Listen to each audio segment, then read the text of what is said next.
Hey guys, welcome back to the channel. I know it's been a few weeks since I last posted. Had to take some time. Honestly, the weather is just so hot here. It's constantly over 100 degrees. So the only real time that I can actually work on the cars is bright and early in the morning. Even towards the end of the day, at night, there's just not enough time for it to cool down. So only on the weekends. And then recently I've been kind of working on other projects with the car. At home, mainly for our network and whatnot. So kind of got a nerd side of me, so I redid our whole network again, built a new server for all of our file storage and everything. So back on the car, made a little progress. Take you a walk through in the engine bay. So I've got everything kind of mocked up, just kind of throwing the intake on here. Kind of messing around with different ideas. So I've decided to pretty much redo all of the piping. So it's all going to be out of aluminum, so it's easier to work with, a little bit lighter. I've got our catch can mounted here. This is temporary, that's why it's a little jiggly. Just kind of 3D mounted or 3D printed a bracket that I've made. Gonna get that made out of aluminum, so that way it's more rigid.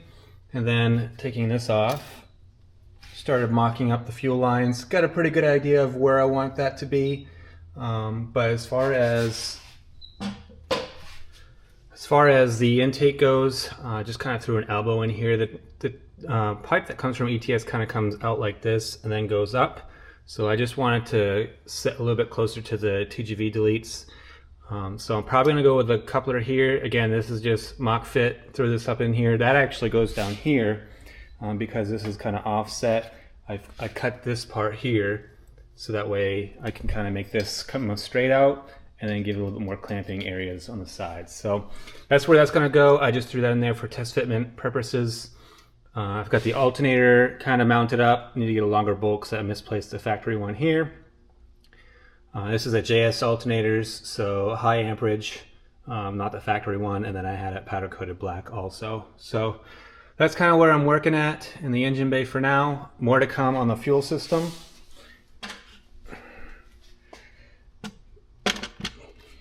Put that back on there.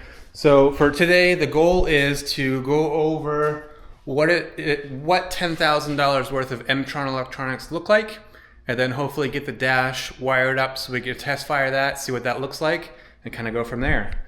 So $10,000 worth, 3 products. We've got the KV8, we've got the ETC4, and then we've got that dash that I was showing you earlier. This is the ED10M, 10 inch. So KV8, basically, we went over that in a previous video. That's our standalone ECU. Getting rid of the factory ECU, everything's going to be plumbed to this, and it's going to control everything.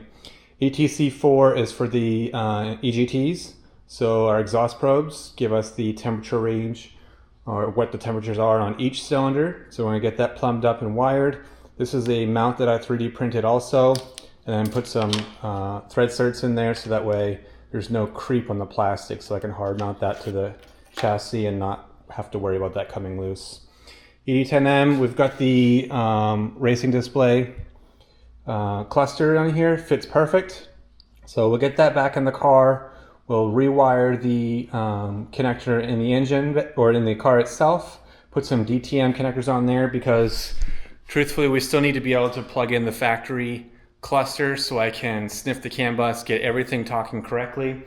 Most digital displays that people install, they just kind of like piggyback into the wiring system, and I'm not a fan of that. Ideally, I want everything to speak to the ECU in the car through CAN bus, so that way I just got to set up the minimum wires like blinkers, fuel level sensor, everything else will be CAN bus. So probably going to be 2 connectors in the car for that, going to the factory cluster, and then probably one of the 2 connectors ideally will be wired to the connector in the back of the display, so that way it's just one simple DTM connector and then we plug that into the car. So sit back, relax, I'll take you through what I need to do to get the display wired up, and then we'll test fire it, see what it looks like.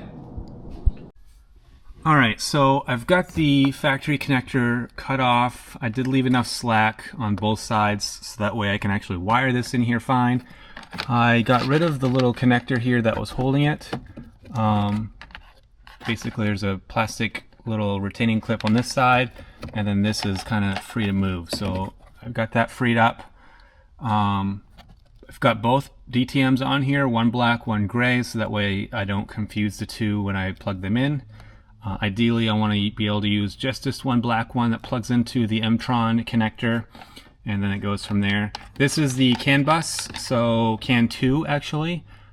This will be used for the Emtron display and the EGT probes, and then CAN bus 1 will be used for the factory car electronics. So I've got to wire that into a 2-pin connector, but for now that's kind of what we're working with.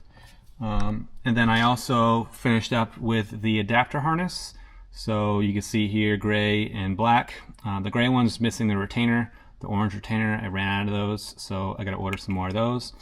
But essentially this just kind of plugs into here, and then with this angle it sits on the back just like factory and plugs into the factory dash. So I've got this wired up. Let's go ahead and wrap up a few wires on the display. Throw that in here, fire it up, and see what it looks like. All right, so just kind of threw some wires together. This is for our CAN bus 2 for the Emtron, and then I just ran the 3 power wires. Basically one's switch 12 volts, constant 12 volts, and then ground. Twisted that up, and this is the connector that goes to the back of the Emtron display. Did need to get some more specialty tools for the crimps, for the mil-spec crimps. So these basically came as a package that I got on Amazon for close to 200 bucks. Just a mini crimp through JR Ready. This is the same brand that I've got for the larger one. So I like their products. It's been fitting and working out pretty well. So let's get this installed, wired up. Just got to plug this one in. I haven't ran the other connector yet for the CAN bus, but that's not really important right now. Just want to get this wired up or plugged in and then installed, and then we can turn it on. All right, I've got the display back in. I still need to trim this little section. I know it's super dark in there, but this bottom portion bezel sits underneath the display, and I just don't want that to rattle. So there's just a little bit that I got to trim so that way this can come up a little bit and sit even with the dash. Other than that, everything looks good. I'm hoping the sunlight isn't bleaching everything out, but let's go ahead and turn this on and see what it looks like.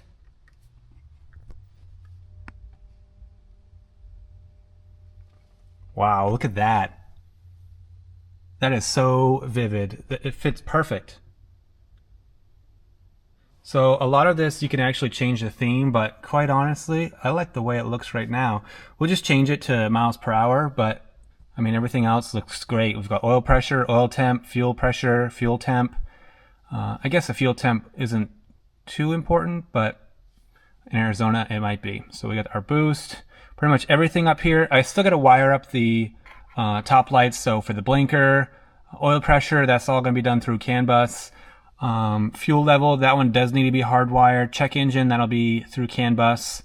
High beams, that'll get hardwired. And that's pretty much it. So everything else will be good.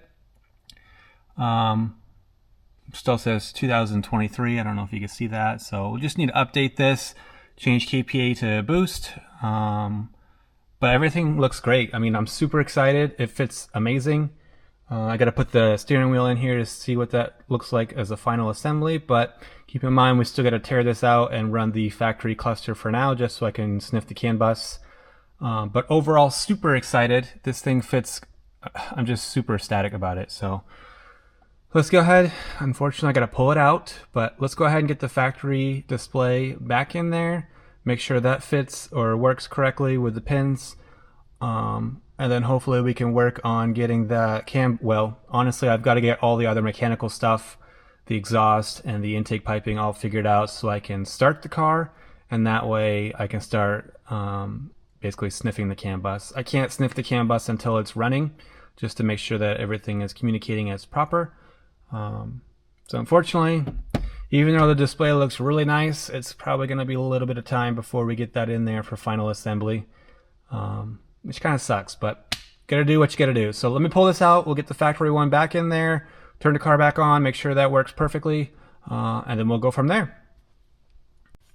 All right, so quick and easy, got the factory dash back in there, just the 2 pins that plug into the DTM connectors, and then the one pin that plugs into the back of the display. So turn this on. I mean, we've already got the buzzer, so that's good. Yeah, and it works. So this car is higher mileage. It's got 171,000 on there, but honestly speaking, that's exactly why we replaced pretty much everything on this car. All the bushings, all the suspension, all the seals, did a full engine rebuild, did a 6-speed swap, new rear diff. So honestly, a number's a number at that point. It really only applies to the paint in the interior, which quite honestly, I've cleaned up quite a bit. Oh, we did do the STI swap center console. We're going to get the SI drive to work also. We're going to get that plumbed into the Emtron, so that way I can use this to control my different boost settings. I've got the seat heaters, since this is a limited, it's got the sunroof and the heated seats. So interior wise, it's great. Exterior wise, probably 7 out of 10. Not too bad, but not the greatest, just because of the higher mileage. Luckily, as from what I've seen, there's no fading. Just needs a good buff, decontamination, and then kind of, I think that exterior would be decent. So glad this works. High beams still works. I don't think I have the headlights plugged in yet, but everything is obviously plumbed into this electronically as normal, so shouldn't have any issues. Just gotta sniff the CAN bus and get it all working. Well, that's what I've got for this week, guys. Glad I was able to get that ECU, or not the ECU, the dash wired up, got that fired on. Think it looks amazing, so super excited on that. Unfortunately, we do have to wait some time, basically get the car all running, and then we could swap over to the display. So that's going to be one of our last items to switch over. Kind of sucks. I love the looks of it, but hey, sometimes you just got to wait, be patient, which is what I've got to do this time. So thanks again. Again, that's what $10,000 worth of electronics from Emtron looks like. Sometimes you just got to pay to play. We'll catch you next time.